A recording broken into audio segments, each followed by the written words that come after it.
Assalamualaikum warahmatullahi wabarakatuh. So now we're gonna show you how to make fried rice.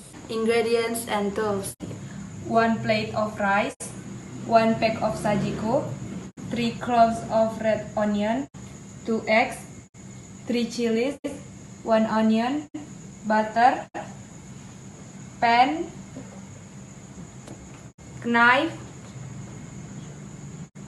spoon, plate, fork, bowl, spatula.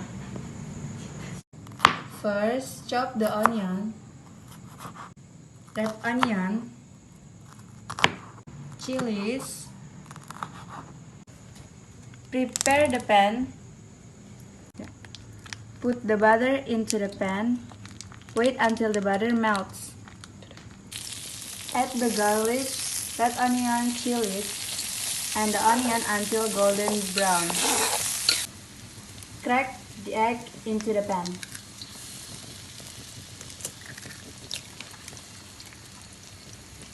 Mix the ingredients until 2 minutes.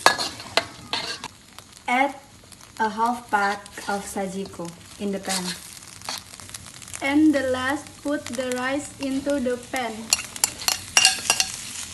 Mix the ingredients until 2 minutes.